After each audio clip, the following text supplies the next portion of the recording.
ऐसे करके ठाकुर जी की बारात जैसे तैसे कौंडन्यपुर पहुंची। आहा, वहां जाकर के जैसे ही ठाकुर जी का रूप देखा, सब कुंदनपुर निवासी मोहित हो गए और रुक्मणी जी का विवाह मंगल हुआ।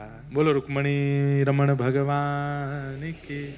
रुक्मणी जी के साथ ठाकुर जी का विवाह संपन्न हुआ। तत्पश्चात भगवान के मधुर गृहस्थ आश्रम की लीला सब सुनाई गई। भगवान ने फिर 8 प्रमुख ब्याह किए। ये अष्टधा प्रकृति भगवान की 8 पत्नियां हैं। पृथ्वी, जल, अग्नि, वायु, आकाश, ये पंच तत्व बाहर के और 3 तत्व हम लोगों के अंदर के, मन, बुद्धि और चित्त। 4 तत्व होते हैं, मन, बुद्धि, चित्त और अहंकार। तो उसमें चित्त तत्व तो भगवान ही है, तो 3 तत्व बचे, मन, बुद्धि और अहंकार। इन 8 तत्वों से ठाकुर जी ने प्रथम ब्याह किया।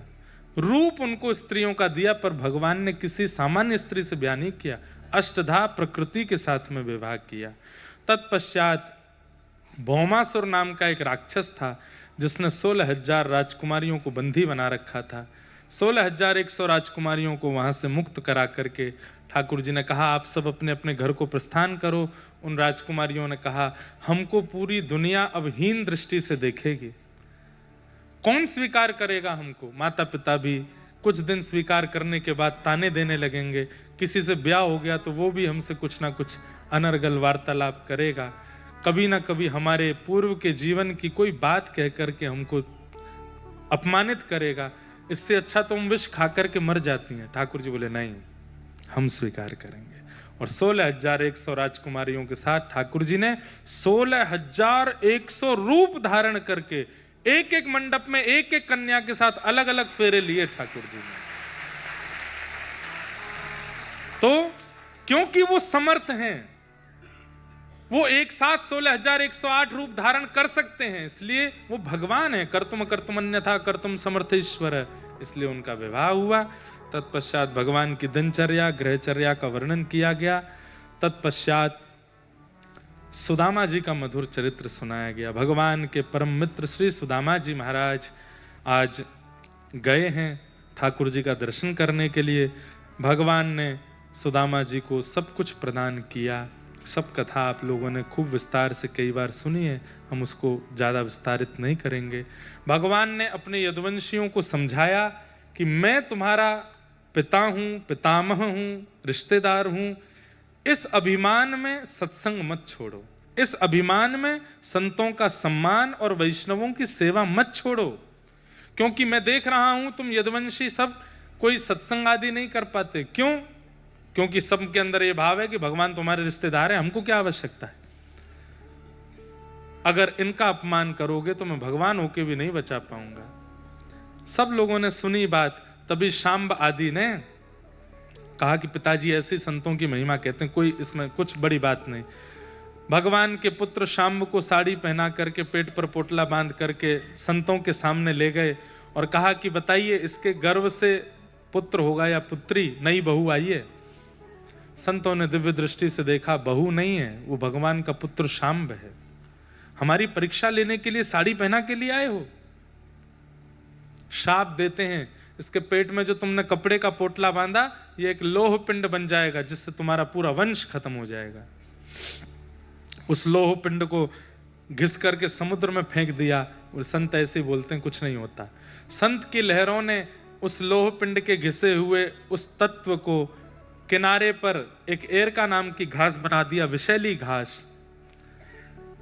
एक दिन यदुवंशियों में आपस में किसी बात को लेकर के कलह हुई। कलह कलेश में परिवर्तन, कलेश युद्ध में परिवर्तन हो गया और लड़ते लड़ते समुद्र के तट पर आए। एरका घास को एक दूसरे पर डाल करके समस्त यदुवंश का नाश हुआ।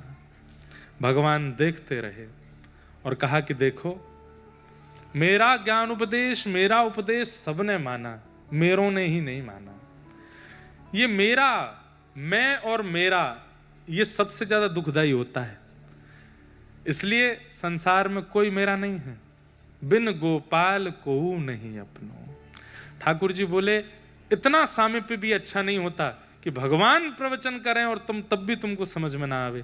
बंधुओं, ये बात मान लीजिए, हम लोग इसलिए ठाकुर जी के वचनामृतों को मानते हैं क्योंकि ठाकुर जी हमें दिखते नहीं है, ठाकुर जी हमारे समीप नहीं है, एक दूरी है। दूरी से कई बार प्रेम बना रहता है, सम्मान बना रहता है, अति सामीप्य में दोष आ जाता है, और उसी दोष के कारण पूरा वंश खत्म हुआ। बलराम जी ने कहा, जय जय, अब मुझ को भी आज्ञा दो, मैं भी वैकुंठ प्रस्थान करूं। भगवान एक वटवृक्ष के नीचे बैठे थे, एक भेलिया ने भगवान के चरण को हिरण समझ करके बाण मार दिया। ठाकुर जी ने उसको भी मुक्ति प्रदान की, बोले सब मेरी इच्छा से हो रहा है, तुम चिंता मत करो। उद्धव जी आए, भगवान ने उद्धव को ज्ञान उपदेश किया, भागवत धर्म का सुंदर विवेचन किया। तत्पश्चात भगवान ने कहा, उद्धव अब तुम जाओ, बद्रिकाश्रम जाओ। उद्धव ने कहा, नाथ कभी आपकी याद आए तो हम क्या करेंगे, आप तो लीला पूरी करके जा रहे हैं, आपकी स्मृति जब बहुत सताए तो हम क्या करें। ठाकुर जी बोले, बस गौर से मेरी ओर देखो, उत्तर देता हूं। ठाकुर जी एक दिव्य ज्योति रूप में परिणत होकर 7 बार आकाश में भ्रमण करते हुए तिरोधाय प्रविष्टोयम श्रीमद्भागवतार्णवम, श्रीमद्भागवत में ठाकुर जी व्यवस्थित हो गए और उद्धव को मानो आज्ञा कर दी, कालांतर में जब कभी भी मेरा अनुभव करना हो, मेरी उपस्थिति का अनुभव करना हो, मेरी याद आवे तो श्रीमद् भागवत जी की कथा सुनना, ये मैं ही हूँ, ये मेरा ही स्वरूप है। यहाँ कहा गया एक एक शब्द ठाकुर जी का स्वरूप माना जाता है। और भगवान अपनी लीला पूरी करके प्रस्थान कर गए। उद्धव जी बद्रिकाश्रम चले गए। अर्जुन ने ये खबर जाकर के पांडवों को बताई। पांडवों ने परीक्षित को राजा बना दिया। पांडव स्वर्गारोहण को चले गए। तत्पश्चात परीक्षित जी महाराज आखेट को वन में गए, तभी एक संत का अपमान किया और उन्हें 7 दिन में मरने का श्राप लगा। आज 7वां दिन पूर्ण हुआ। शुकाचार्य जी कथा सुनाते हुए कहते हैं, परीक्षित अब ये कथा विश्राम हो रही है। तुमने इतने सारे प्रश्न मुझसे किए, मैंने सबका उत्तर दिया। अब एक प्रश्न मैं तुमसे करता हूं, क्या तुम्हारी मृत्यु होगी? आज 7वां दिन है, तुम्हें शाप लगा था, क्या तुम्हारी मृत्यु होगी? परीक्षित ने उत्तर दिया, महाराज मृत्यु शरीर की होगी, मेरी नहीं होगी। मैं तो इस शरीर को त्याग करके उस परमात्मा को प्राप्त कर लूंगा। आपकी वाणी सुन करके अब वो आत्मा मुक्त हो चुकी है। संसार के यश अपयश, मान सम्मान, आपत्ति विपत्ति सब छोड़ दिया मेरी आत्मा ने। केवल इस देह में तब तक है जब तक प्राण निकल नहीं रहे। प्राण निकलते ही वो आत्मा परमात्मा में विलीन हो जाएगी। मेरी मृत्यु नहीं होगी, शरीर की मृत्यु होगी। ये उत्तर सुनते ही परीक्षित जी महाराज के सुखदेव जी बोले, बस यही समझाना था, तुम नहीं मरोगे, तुम्हारा शरीर मरेगा। और शरीर का तो स्वभाव है, वो यहीं बनता है, यहीं रह जाता है। हम सब तो एक दिव्य चेतना है जो अंदर बैठे हैं। इस शरीर का हमने माध्यम लिया है, ये साधन है, ये गाड़ी है, इसी में ही हमेशा नहीं रहना है। इसका माध्यम लेना है किसी और तक पहुंचने के लिए। जैसे गाड़ी माध्यम है कहीं जाने के लिए, ऐसे शरीर माध्यम है हरि की प्राप्ति के लिए। और उसमें भी इतनी सारी योनियां हैं, कुकर है, सूकर है, हाथी है, जिब्रा है, जिराफ है, लॉयन है। कोई भगवत प्राप्ति नहीं कर सकता, केवल मानव कर सकता है। इसलिए मानव बने हो तो इस बात का मतलब है कि वीजा ग्रांटेड है, कि आप जा सकते हो ठाकुर जी के निकुंज में, बस प्रयास करने की आवश्यकता है। मानव बने हैं, अपने इस देह का सदुपयोग करो। इस देह से कोई भी ऐसी क्रिया या कोई भी ऐसा विचार, व्यवहार, भाव प्रस्तुत ना हो जिससे पुनः इस संसार में ही हम रह जाएं। इस देह का माध्यम लेकर के भगवत प्राप्ति करनी है, वही साधन है इस देह का। इस प्रकार त्वं तु राजन मरिष्येति पशु बुद्धिम इमाम जही। ये पशु बुद्धि अपने मन से निकालिए कि हम मरेंगे, नहीं, शरीर मरेगा। मैं तो आत्मा हूं, भजन करके, कथा सुन करके, ठाकुर जी की सेवा करके निवृत्त हो जाऊंगा यहां से। ऐसा कहकर के श्री सुखदेव जी वहां से प्रस्थान कर गए। बोल सुखदेव जी महाराज की। परीक्षित जी महाराज प्रतीक्षा कर रहे थे, तभी तक्षक सर्प ने आकर के उनके शरीर का स्पर्श किया। 5 भौतिक देह जल करके राख हो गया और दिव्य चेतना परीक्षित जी की विमान में बैठकर के वैकुंठ को प्रस्थान कर गए। श्रीमद् भागवत महापुराण की। मार्कंडेय जी को भगवान ने प्रलयकालीन दर्शन कराया, आदि आदि सब कथा के क्रम रहे, सबको हम प्रणाम मात्र करते हैं। ठाकुर जी के भागवत जी के 2 अंतिम श्लोक हैं, सब लोग मेरे साथ में 3 बार इनका उच्चारण करेंगे। सब लोग बिल्कुल सीधे होकर के बैठें और एक एक अक्षर ध्यान से सुन करके सब लोग उसका यथाउचित वाचन करेंगे। भवे भवे यथा भक्ति, भवे भवे यथा भक्ति, पादयोस्तव जायते, पादे तथा कुरुष्व देवेश, तथा कुरुष्व देवेश, नाथस्त्वं नो यतः प्रभो, नाथस्त्वं नो यतः प्रभो, नाम संकीर्तनं यस्य, नाम संकीर्तनं यस्य, सर्वपाप प्रणाशनम्, सर्वपाप प्रणाशनम्, प्रणामो दुःख समनः, प्रणामो दुःख समनः, तं नमामि हरिं परम्, तं नमामि हरिं परम्, नाम संकीर्तनं यस्य, नाम संकीर्तनं यस्य, सर्वपाप प्रणाशनो, सर्वपाप प्रणाशनो, प्रणामो दुःख समनः, प्रणामो दुःख समनः, तं नमामि हरिं परम्, तं नमामि हरिं परम्, नाम संकीर्तनं यस्य, नाम संकीर्तनं यस्य, सर्वपाप प्रणाशनो, सर्वपाप प्रणाशनो, प्रणामो दुःख समनः, प्रणामो दुःख समनः, तं नमामि हरिं परम्, तं नमामि हरिं परम्।